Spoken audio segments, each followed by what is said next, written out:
করছিলেন। জাতীয় পার্টির চেয়ারম্যান যেহেতু কিছুদিন আগে ইন্ডিয়া ঘুরে এসেছেন এবং আমরা মনে করি সে রয়্যাল এজেন্ট এবং সে এসে বলেছিলেন ইন্ডিয়া থেকে আলাপ হয়েছে, দেশে তা বলা যাবে না। এখানে জিএম কাদের সাহেব আসছেন, আজকে এক বিয়ের দাওয়াতে যাবেন, সেই দাওয়াতে আসার কথা হয়তো বা ওনারা লিক আউট হয়েছে শুনছে, এই জন্য আতর্কিত এখানে আসি জিএম কাদের ওপর একটা জিএম কাদেরকে গ্রেপ্তার করতে হবে, জিএম কাদের এই সেই এইগুলা। গতকালকে এনসিপিরা ওরা ইয়া করছে, ওরা একটা বিক্ষোভ করছে এবং আজকে যে ওরা অতর্কিতভাবে এখানে হামলা করবে বা ওরা এখানে এসে ইয়া করবে, ককটেল বোমা টোমা নিয়ে অস্ত্র শস্ত্র নিয়ে আসবে, এটা তো আমরা প্রস্তুতি ছিলাম না। আওয়ামী সংগঠনের যে দোসর জাতীয় পার্টি, আমরা জানতে পেরেছিলাম যে জাতীয় পার্টির যে চেয়ারম্যান। আসসালামু আলাইকুম দর্শক, দেশ ও দেশের বাইরে থেকে যারা এই মুহূর্তে ভিডিওটা ওপেন করেছেন সবাইকে অসংখ্য অসংখ্য ধন্যবাদ। দর্শক, প্রথমেই আপনারা শিরোনাম দেখেছেন, এখন দেখবেন বিস্তারিতর প্রথম অংশেই আপনারা দেখেছেন যে বর্তমানে বাংলাদেশে আওয়ামী লীগের সাথে দোসরগিরি করেছিলেন জিএম কাদের জাতীয় পার্টি, তারই পিছনে বিক্ষোভ মিছিল এবং হানাহানি এবং তার গ্রেপ্তারের দাবি সার্জিস আলমের এনসিপি। এই আন্দোলনটি ধরে আছে, সে কেন বাইরে এখনও আছে এমন প্রশ্ন তুলে ধরেছেন সার্জিস আলম। তবে কি বর্তমানে এখন জিএম কাদেরকে গ্রেপ্তার করতে বাধ্য সরকার, সেনাবাহিনী, পুলিশ বাহিনী? চলুন দেখ। আওয়ামী সংগঠনের যে দোসর জাতীয় পার্টি, আমরা জানতে পেরেছিলাম যে জাতীয় পার্টির যে চেয়ারম্যান তিনি রংপুরে অবস্থান করছিলেন। জাতীয় পার্টির চেয়ারম্যান যেহেতু কিছুদিন আগে ইন্ডিয়া ঘুরে এসেছেন এবং আমরা মনে করি সে রয়্যাল এজেন্ট এবং সে এসে বলেছিলেন ইন্ডিয়া থেকে আলাপ হয়েছে, দেশে তা বলা যাবে না। এখানে জিএম কাদের সাহেব আসছেন, আজকে এক বিয়ের দাওয়াতে যাবেন, সেই দাওয়াতে আসার কথা হয়তো বা ওনারা লিক আউট হয়েছে শুনছে, এই জন্য আতর্কিত এখানে আসি জিএম কাদের ওপর একটা জিএম কাদেরকে গ্রেপ্তার করতে হবে, জিএম কাদের এই সেই এইগুলা। গতকালকে এনসিপিরা ওরা ইয়া করছে, ওরা একটা বিক্ষোভ করছে এবং আজকে যে ওরা অতর্কিতভাবে এখানে হামলা করবে বা ওরা এখানে এসে ইয়া করবে, ককটেল বোমা টোমা নিয়ে অস্ত্র শস্ত্র নিয়ে আসবে, এটা তো আমরা প্রস্তুতি ছিলাম না। আওয়ামী সংগঠনের যে দোসর জাতীয় পার্টি, আমরা জানতে পেরেছিলাম যে জাতীয় পার্টির যে চেয়ারম্যান তিনি রংপুরে অবস্থান করছিলেন। জাতীয় পার্টির চেয়ারম্যান যেহেতু কিছুদিন আগে ইন্ডিয়া ঘুরে এসেছেন এবং আমরা মনে করি সে রয়্যাল এজেন্ট এবং সে এসে বলেছিলেন ইন্ডিয়া থেকে আলাপ হয়েছে, দেশে তা বলা যাবে না। 16টি বছর তারা আওয়ামী লীগকে সাথ করে এসেছে এবং আওয়ামী লীগকে স্বৈরাচার হইতে তারা সাহায্য করেছে, তারা প্রত্যক্ষ এবং পরোক্ষভাবে জড়িত। আমরা যখন জানতে পেরেছি জাতীয় পার্টির চেয়ারম্যান রংপুরে অবস্থান করছে, যার বিরুদ্ধে জুলাইয়ের মামলা আছে, আমরা তখন শান্তিপূর্ণভাবে একটি বিক্ষোভ মিছিলের ডাক দেই। আপনারা সাংবাদিক ভাইরা সবাই দেখেছেন বিক্ষোভ মিছিল যখন চলছিল, আমরা সুন্দর মতো যাচ্ছিলাম। আমরা আগেও জানিয়ে দিয়েছিলাম যে আমরা চৌরাস্তা মোড়ে বসবো, সেখান থেকে আমাদের পরবর্তী পরিকল্পনা জানাবো, কিন্তু আমরা দেখতে পেয়েছি চৌরাস্তা মোড় পৌঁছানোর আগেই তারা ককটেল জাতীয় কয়েকটি জিনিস বিস্ফোরণ করে এবং দেশীয় অস্ত্র সহ আমাদের উপর হামলা চালায়। এরপরে দুই পক্ষের পাল্টা ওঠে এবং আমরা দেখতে পেয়েছি আমাদের 4 জন আহত হয়েছে। আমরা এটির কাছে জবাব চাই বিপ্লবীদের নিরাপত্তা কথায়, তাহলে কি দোষরদের নতুন করে পুনর্বাসন করা হচ্ছে কিনা? এলএনই সার্টিফাইড বিশ্বসেরা কপারে তৈরি ওয়ালটন কেবলস, যা আপনার স্থাপনাকে রাখবে সব সময় নিরাপদ। এখন দেখলাম যে আসিয়া তারা ঢিলাঢিলি করছে, হ্যাঁ, তারপরে একটা মানুষের আগুন ধরার চেষ্টা করছে। এই আমাদের তো আমরা খবর তো আমরা এখন পাইলাম, আমরা তো কিছুক্ষণ আগে চলে আসলাম, সবাই তো দেখার জন্য আসলাম, হঠাৎ করে অ্যাটাক হয়েছে এই জন্য আসলাম। এখানে জিএম কাদের সাহেব আসছেন, আজকে এক বিয়ের দাওয়াতে যাবেন, সেই দাওয়াতে আসার কথা হয়তো বা ওনারা লিক আউট হয়েছে শুনছে, এই জন্য আতর্কিত এখানে আসি জিএম কাদের ওপর একটা জিএম কাদেরকে গ্রেপ্তার করতে হবে, জিএম কাদের এই সেই এইগুলা। এই অবস্থা আমরা তো হঠাৎ করে শুনলাম, হঠাৎ করে আসলাম।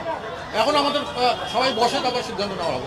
কারণ তো কিছু বুঝলাম না ভাই, কারণ হলো জিএম কাদেরকে গ্রেপ্তারের দাবি জানাইছে, এটা হলো মূল স্লোগান তাদের।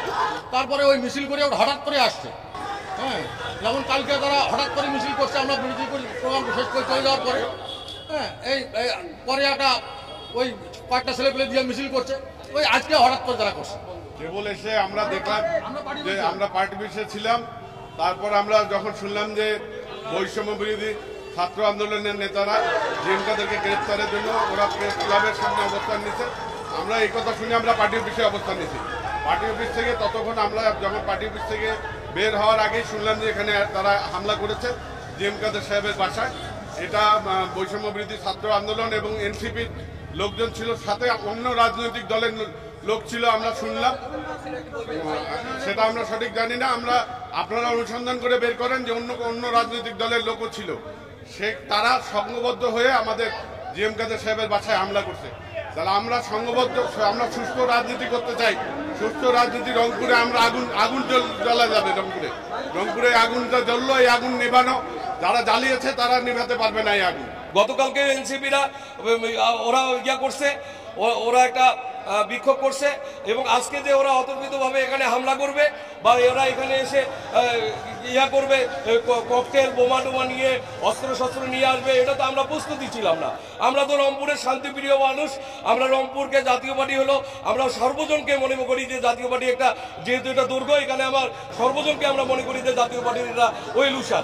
আমরা তো জানি না যে এভাবে এনসিপি কাউকে বিভিন্ন সন্ত্রাসী তাদের সঙ্গে নিয়ে এসে এরকম হামলা করবে, এটার প্রস্তুতি আমাদের ছিল না। এই জিএম কাদের ইলেকশনের 15-20 দিন আগে ইন্ডিয়া যেত, ক্ষমতার নেগোসিয়েশন করত, অর্থের নেগোসিয়েশন করত, বাংলাদেশে এসে বিড়ালের মতো চুপ হয়ে যেত, ইলেকশন হতো, দামি ইলেকশনে জাতীয় পার্টি বিরোধী দল হতো, আওয়ামী লীগকে তারা সরকারি দলের সমর্থন দিত। এই জিএম কাদেররা এখনো কিভাবে প্রকাশ্য ঘুরে এই জাতীয় পার্টি, এই যে দামি আওয়ামী লীগ ছাড়া তারা এখন কিভাবে বাইরে অন্তর্বর্তীকালীন সরকারকে নিয়ে প্রশ্ন করে? এই দামি আওয়ামী লীগরা কিভাবে এখন মানুষের ভিতর ঢুকে আবার চক্রান্ত করার চেষ্টা করে? এরা আবার আওয়ামী লীগ, যুবলীগ, ছাত্রলীগের সন্ত্রাসীদের পিছনে নিয়ে আবার সামনে এগোনোর চেষ্টা করছে। আমরা স্পষ্ট করে বলি, ফ্যাসিস্ট বিরোধী যে ঐক্যবদ্ধ শক্তি, আমরা যারা একসাথে 24 লড়াই করেছি, যে কোনো মুহূর্তে যে কোনো সিচুয়েশনে এইরকম দালালদের, স্বীকৃত দালালদেরকে আমরা একসাথে মিলে আমাদের জায়গায় তাদের মুখোমুখি দাঁড়িয়ে যে কোনো ব্যবস্থা নিতে প্রস্তুত থাকবো।